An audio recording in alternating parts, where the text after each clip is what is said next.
we only talk to winners here. And that's why our next guest is coming on the show, because he is a winner. We're talking WNBA. We're talking NBA Finals. We've got Mr. Coach James Young. What is up? Well, Ariel, I don't, from someone that is 48, and divorced, take your time with the dating, all right? Tell Kelly, pump her fucking brakes a little bit, slow your roll, let's relax. Let's not worry about dating advice. You are the prop queen. It's time to give out picks. Hey, listen, I'm all about letting life take me where it goes. This is what Kelly doesn't realize. She's like, you want to be married. You want to have kids. And I said, yeah, but I want to be married to the right person. I don't want to be married just to be married like some people are. I'm in no rush. And my only rush is, of course, I want my parents to be grandparents. Like, that's my goal. But I'm not rushing into this thing. I'm going to enjoy my life. I'm going to make my money. And then when he comes along, then he comes along. Well, listen, I don't know Kelly very well, but I'm going to ask you two questions. Number one, is Kelly married? No, she doesn't want to be. She doesn't want to be. No, but she has a boyfriend for 10 years. Does she have kids?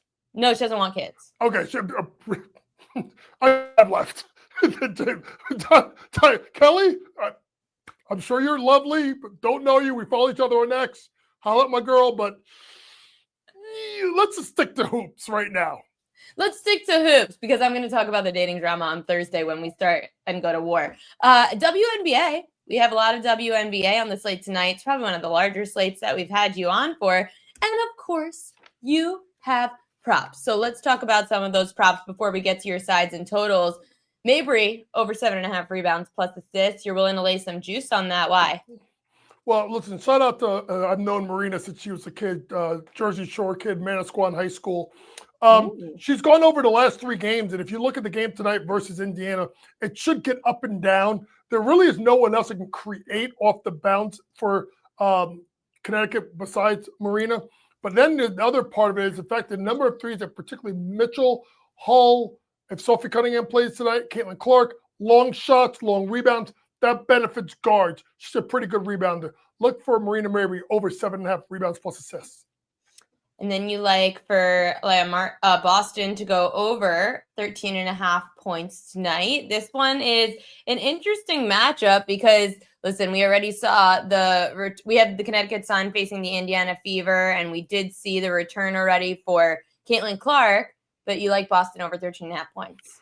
Yeah, if you really look at it right now, she's gone under 4 straight games. So people can be like, "What, Coach? Why are you going on this?" Well, it's simply put, Connecticut is terrible defensively. Should be a ton of points. And this, when you have games, when you have going against a team that's struggling, sometimes you want to work on things.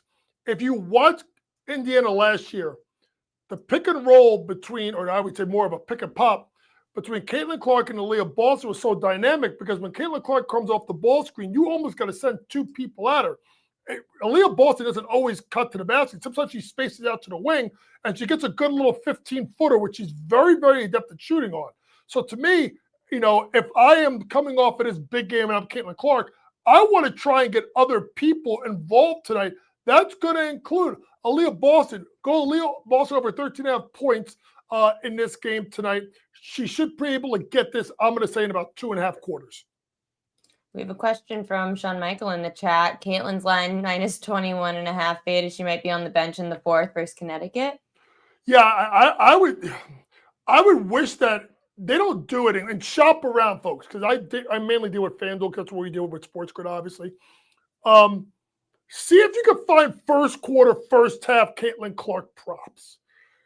If you're a coach, you're going to play her in the normal minutes in the first quarter, decent minutes in the second quarter, and then the third, fourth quarter is when things get dicey. Could she get to 22 points in 3 quarters? Yeah, but I think Sean's on to something. I think if I'm Caitlin Clark, this is the game that I dime other people up and get them going, particularly someone like Aliyah Boston. When you have Caitlin Clark back and then DeWanna Bonner also is going to be out, how does that impact things? Well, you got to look at other people. You can look at someone like Lexi Hull that took her spot in the starting lineup. I think that's the main beneficiary. And Lexi had a really good game versus the New York Liberty over the weekend. So, DeWanna Bonner went to Indiana as that big free agency, following her former coach Stephanie White over from the Connecticut Sun. It just hasn't worked out yet for DeWanna. So if you want to look at other people, look at something like Lexi Hull. Back to the props. I feel like you've given out this double-double already for Jonquel Jones. It's plus 100, though. Good value. Why do you keep going back to it? Well, first things first, there was just a question in the chat from Jessica that asked she couldn't find quarter or first half points props for Caitlin Clark. And that's the issue with the WNBA with betting, because I don't think the books know how to do it. If you watch like the NBA finals, they have first quarter props and they're hanging out live props second, third, fourth quarter. I just put it out there if that's the way to trying to get it. Jessica, when we get to my plays after this, I'll be sure to answer where's the way you could play the game in the first half. When it comes to Jonquel Jones double-double, Ariel, 13.9, 10.3 in the season, number 2 in the WNBA in rebounds per game. Here is the big thing. Atlanta has this double big lineup of Brianna Jones and Brittany Griner. Usually it will be one of the two inside, one outside. Usually it's going to be Brittany Griner to the inside, which puts Jonquel Jones around the basket. This is a really good rebounding team in Atlanta, but the number 1 rebounding team in the WNBA in the New York Liberty. Look for Jonquel Jones to get a double-double at even money. Remember, folks, out of 5 out of 7 games, one of the games she missed was the game versus the Washington Mystics, where she got hurt in the first quarter, but still had 4 rebounds right away.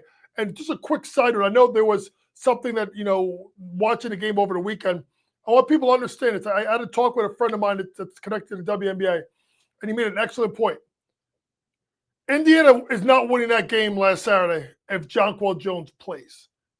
I don't think people understand how good this kid is at a GW at 6'5", the ability to play inside out, block shots, rebound the ball with reckless abandonment. She may not be the best player in the team. That could be Stewie. She may not be the most popular player in the NBA when it comes to that team. That's probably Sabrina Ionescu. But I think she's the most pivotal part of that team. Did you know that you were AOD's uncle? Hey, man, hey, shout out, nephew. That's funny because, being an older guy. Usually I'm the one being asked about an uncle. Everyone asks me about Uncle Jeffrey. That's what everyone asks me about. Yeah. So if you're the queen, maybe I'm the unk of props. So I'm going to call myself the unk of props from now on. Uncle of props. I love it. I know Jessica was talking to here about being the odds maker for Q1, Q2, points in the NBA, etc. Okay, we're going to talk about how to bet this game now because you like the Fever minus 10.5 in the first half, assuming you just feel like this is going to be a blowout in the second half. Yeah, I do agree. Yes, and AOD, that is correct. When you call a black man unk, that is the ultimate sign of respect. So I don't know. We may have to take Ariel some of the lingo, especially if Kelly in Vegas is going to set him up with some black eyes. We got to make sure she understands where the lingo is coming from, if you know what I'm saying. But when you talk about the game minus 10.5, Caitlin Clark is back, and obviously, what a fantastic performance. Connecticut is so goddamn bad, and they are minus 69, Ariel, in the first half. That's a problem. If you are Stephanie White, you blow them out early, then you could sit your players mainly in the fourth quarter. That's why if you talk about what Sean was talking about, that's why you get worried about 21.5 points in the fourth quarter with Caitlin Clark. So that's why if you think she's only going to play 3 and she goes under, that means you're going to jump them early in the first half. Give me the Connecticut Fever first half minus 10.5. Okay. And then Dream Liberty. So 162.5 is the total you grabbed. Liberty, one of the best teams in the league, but yet defense is going to be bad?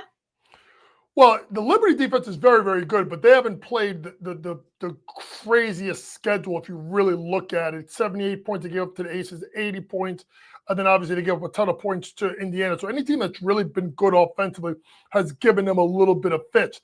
If you look at it, these teams are 1-3 in offensive points per game. They're 1-3 in offensive rating. They're 2-4 in assist percentage.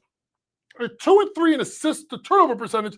And the Liberty are number 1 in pace, number 1 in true shooting percentage, and number 1 in effective field goal percentage.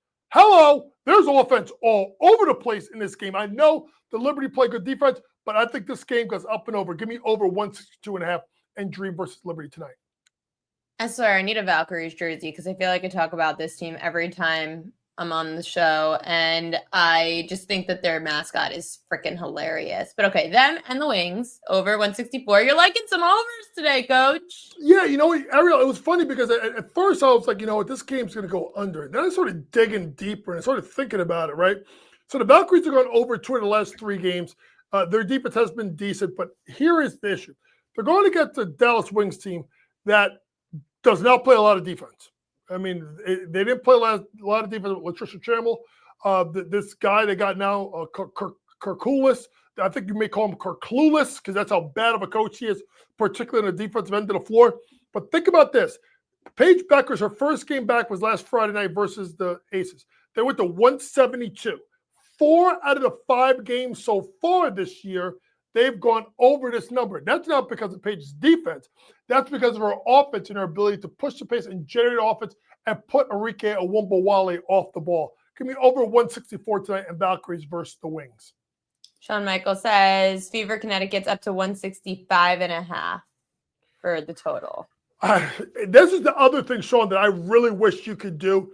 I wish that you could play just like team props. And I always go digging for them because sometimes FanDuel will sneak it on you and they won't tell you that they're posting it. But if you ever could find, like against Sun, they were so bad. I mean, do you remember the game? They were down by like 50 points at a Liberty in the third quarter. That's a fucking problem. So my whole thing is, you know, and Sean's right. The books are scared of laying team props because they know that you will run to it. If there are ways that you can look and find first quarter, first half props, team props, look at that because I equate the WNBA to women's college basketball. I know there was a case of the Valkyries, but I think the Valkyries, when they beat the Aces, the Valkyries are better than we thought they were going to be, and the Aces are worse.